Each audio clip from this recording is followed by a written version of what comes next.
नमस्कार, आप देख रहे हैं न्यूज 24। आपके साथ मैं हूं रवि ठाकुर। यूपी विधानसभा चुनाव में अभी 2 साल का वक्त बचा है, लेकिन समाजवादी पार्टी और बीजेपी दोनों 27 की तैयारी में अभी से जुट गए हैं। अखिलेश यादव लोकसभा चुनाव 2024 के नतीजों को देखते हुए पीडीए फॉर्मूले पर ही आगे बढ़ रहे हैं, तो सीएम योगी पीडीए की कार तलाश रहे हैं, क्योंकि योगी जानते हैं कि हिंदुत्व से जरा सी पकड़ ढीली हुई तो 27 में सुबह हाथ से निकल जाएगा। शायद यही वजह है कि सीएम योगी और अखिलेश यादव के ताजा बयान इसी तरफ इशारा भी कर रहे हैं। अखिलेश यहां पीडीए की पकड़ मजबूत करने में जुटे हैं, तो सीएम योगी हिंदुत्व के एजेंडे को धार दे रहे हैं। रिपोर्ट देखिए। पिछड़ा, दलित, आदिवासी, आदि आबादी, अल्पसंख्यक भाई ये मन बना चुके हैं कि पीडीए की ताकत को और आगे बढ़ाएंगे। 27 में न जाने कितना बुरा हारेगी भारतीय जनता पार्टी, सबको पता है। 27 में जो लोग हमें बदनाम करते हैं कि सनातन धर्म जाति के नाम पे बटा है, अगड़े पिछड़े के नाम पे बैठा है, महाकुंभ के बाद होली ने फिर उसका जवाब दे दिया। पीडीए परिवार इस बार बंटने वाला नहीं है। हमारा भारत कभी विकसित हो सकता है तो वो एक होगा तो श्रेष्ठ होगा। पीडीए यानी पिछड़ा, दलित और अल्पसंख्यक। 2024 के लोकसभा चुनाव के बाद ये शब्द यूपी की सियासत में विपक्ष की वो ताकत बन चुका है जिसने सत्ता पक्ष की पेशानी पर बल ला दिया। ये वो ताकत है जिसके जरिए अखिलेश यादव ने 2024 लोकसभा चुनाव में बीजेपी को यूपी में करारी शिकस्त दी और मोदी सरकार को एनडीए सरकार बना दिया। यही वजह है कि अब 2027 के लिए भी अखिलेश अपने पीडीए फॉर्मूले पर ही काम कर रहे हैं ताकि सत्ता की कुर्सी पर दोबारा वापसी की जा सके। वो गिनती क्या कर रहे हैं मुझे नहीं पता, लेकिन पिछड़ा, दलित, आदिवासी, आदि आबादी और तमाम हमारे अल्पसंख्यक भाई ये मन बना चुके हैं कि पीडीए की ताकत को और आगे बढ़ाएंगे। 27 के यूपी विधानसभा चुनाव में किसका फॉर्मूला हिट रहेगा, किसका सियासी दाव फिट बैठेगा, ये सवाल अभी दूर का है, लेकिन 27 के रण की तैयारियां अभी से शुरू हो गई। अखिलेश यादव संदेश देने की कोशिश कर रहे हैं कि जिस तरह हिंदू मुसलमान को बांटने की कोशिश हुई है, उसी तरह बीजेपी पीडीए को जातियों में बांट देगी। अखिलेश ऐसा नैरेटिव बना रहे हैं जिससे पीडीए परिवार में कोई बिखराव ना आए, क्योंकि पीडीए की ताकत अखिलेश लोकसभा चुनाव में देख चुके हैं। अब अखिलेश पीडीए को मजबूत करने की बातें कर रहे हैं, तो सीएम योगी हिंदुत्व के एजेंडे को ताकत दे रहे हैं। हमारी तैयारी चल रही है और बहुत मजबूती से तैयारी चल रही है। 24 में हारे हैं, 27 में न जाने कितना बुरा हारेगी भारतीय जनता पार्टी, और यहाँ बैठे हुए लोग भी हराने की तैयारी में हैं। यहाँ बैठे हुए लोग भी 27 में होगा सर कि 29 में, ये भी मतलब कंफ्यूज है अभी। कोई कंफ्यूजन नहीं है, सबको पता है 27 में। जो लोग हमें बदनाम करते हैं और हमेशा दुष्प्रचार करते हैं कि सनातन धर्म जाति के नाम पे बटा है, मत और संप्रदाय के नाम पे बटा है, क्षेत्र और भाषा के नाम पे बटा है, अगड़े पिछड़े के नाम पे बटा है, छुआछूत और अस्पृश्यता के नाम पे बटा है। आज आपने देखा होगा महाकुंभ के बाद होली ने फिर उसका जवाब दे दिया।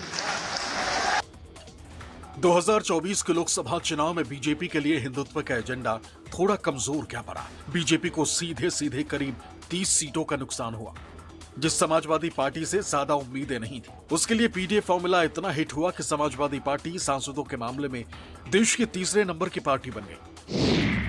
यूपी की 80 लोकसभा सीटों में से समाजवादी पार्टी को 37 सीटों पर जीत मिली, जबकि 6 सीटों पर कांग्रेस बाजी मार गई। बीजेपी सिर्फ 33 सीट ही जीत पाई। पीडीए की वजह से बीजेपी को हार का सामना करना पड़ा, जिससे उसे करीब 30 सीटों का सीधा नुकसान हुआ।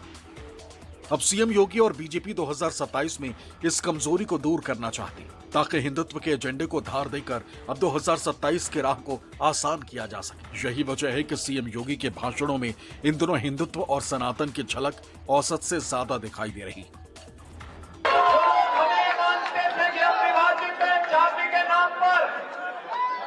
छुआछूत और अस्पृश्यता के नाम पर से पूछना चाहिए कि भगवान ने तुम्हें दृष्टि दी है, जाओ, तुम हमें बदनाम करते थे, हमारे सनातन धर्म को बदनाम करते थे, तुम्हें देखना है तो प्रयागराज के संगम में आकर के देखो कौन जाति कौन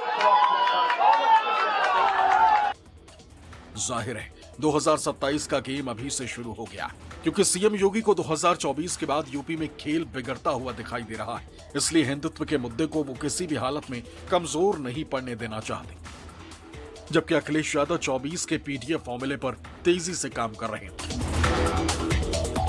मुलायम सिंह यादव के दौर से ही समाजवादी पार्टी MY समीकरण की बात करती रही, लेकिन 2014 से 2022 तक लगातार 4 चुनाव में हार के बाद अखिलेश यादव पीडीएफ फॉर्मूले के साथ सामने आए, जिसने समाजवादी पार्टी को देश में सांसदों के मामले में नंबर 3 की पार्टी बना दिया। और अब 2027 के लिए पीडीए के ही सहारे अखिलेश यादव ने एक नया ब्लूप्रिंट तैयार किया, ताकि 2024 में मिली कामयाबी 2027 में दोहराई जा सके। पीडीए को ध्यान में रखकर टिकट बंटवारा करेंगे अखिलेश। नेताओं की पीडीए स्वीकार्यता पर ही मिलेगा टिकट। प्रदेश में पीडीए की आबादी 86% से ज्यादा। 2024 में मिला था पीडीए फॉर्मूले का फायदा। उत्तर प्रदेश के लोकसभा चुनाव में 2024 में समाजवादी पार्टी के लिए पीडी का फार्मूला जरूर हिट रहा, लेकिन 2027 में पीडी का फार्मूला भाजपा के खिलाफ जाएगा ऐसा नहीं लगता है। 2024 में उत्तर प्रदेश के लोकसभा चुनावों में भाजपा की हार के कुछ अन्य कारण भी रहे हैं, जैसे कि एक टिकट वितरण भी कारण रहा है। कुछ हद तक योगी सरकार के कामों को लेके भी भाजपा के कैडर में किन्हीं कारणों से नाराज़गी थी, जो अब दूर हुई है। उत्तर प्रदेश में विधानसभा उपचुनाव में भाजपा ने जिस तरह से कामयाबी हासिल की है, उससे लगता है कि 2027 के विधानसभा चुनाव में पीडीए भाजपा के लिए बहुत ज़्यादा सिरदर्दी पैदा नहीं करने वाला है। अब सवाल उठता है कि आखिर अखिलेश यादव को अपने नेताओं कार्यकर्ताओं को ऐसा संदेश देने की जरूरत क्यों पड़ी, और कैसे पीडीए अखिलेश को 2027 में जीत दिलाने में कारगर साबित हो सकता है। तो इसका सीधा उदाहरण है 2024 के लोकसभा चुनाव में पीडीए प्रत्याशियों का प्रदर्शन। यूपी में समाजवादी पार्टी ने 37 सीटों पर जीत हासिल की थी, लेकिन इन 37 सीटों में से 32 सीटों पर पीडीए समाज से आने वाले प्रत्याशी जीते थे, यानी 86%। आंकड़े देखिए। समाजवादी पार्टी से लोकसभा चुनाव जीतने वाले 20 सांसद पिछड़ा वर्ग से संबंधित हैं, वहीं 8 सांसद दलित समाज, जबकि 4 सांसद अल्पसंख्यक समाज से ताल्लुक रखते हैं।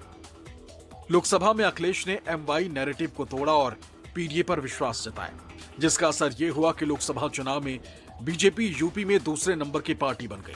हालांकि उपचुनाव में भले ही बीजेपी को एक बार फिर लीड मिली, लेकिन अब 2027 के लिए सीएम योगी की राहें आसान नजर नहीं आ रही। यही वजह है कि सीएम योगी हिंदुत्व के एजेंडे को जोर शोर से उठा रहे हैं, ताकि 2024 वाला सियासी नुकसान 2027 में ना हो। कौन लोग हैं जो बांटने का काम कर रहे हैं? ये वही लोग हैं जिन्होंने अयोध्या में राम मंदिर का विरोध किया। ये वही लोग हैं जो गौ तस्करी में लिप्त थे और गौ हत्यारों को प्रश्रय देकर के उन्हें सत्ता में भागीदारी बनाते थे। ये वही लोग हैं जो बोलते हैं कि भारत कभी विकसित भारत नहीं हो सकता। मैं तमाम लोगों को ये कहना चाहता हूं, बताना चाहता हूं, अभी ये मुस्लिम समाज के प्रति नफरत फैला रहे हैं, आने वाले समय में पीडीए समाज के खिलाफ नफरत फैलाएंगे। हमें वो दिन भी याद है जब मंदिर धोया था इन भारतीय जनता पार्टी के लोगों ने। इन्होंने मंदिर धोया था, याद कीजिए आप लोग। मैं मंदिर दर्शन करने चला गया था तो मंदिर धो दिया था इन्होंने। मैं मुख्यमंत्री आवास से गया तो मुख्यमंत्री आवास धोया गंगा जल से इन्होंने।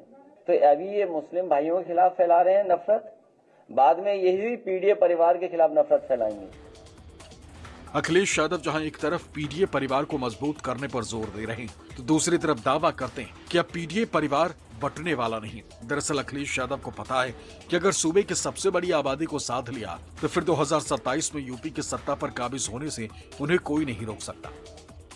ये पीडीए गठबंधन 90% लोगों का है, जिसमें पिछड़े, दलित भाई, अगड़े, आदि आबादी और अल्पसंख्यक में मुसलमान भाई चाहे बौद्ध हो, जैन हो, सभी लोगों को शामिल किया है और ये 90% लोग इस सरकार के खिलाफ हैं। यही वजह है कि समाजवादी पार्टी लगातार बीजेपी को पिछड़ा दलित विरोधी करार देने में जुटी। वहीं बीजेपी अपने हिंदुत्व वाले एजेंडे पर आगे बढ़ रही और उसी के सहारे 2027 के विधानसभा चुनाव में जीत दर्ज करने के मिशन पर काम कर रही।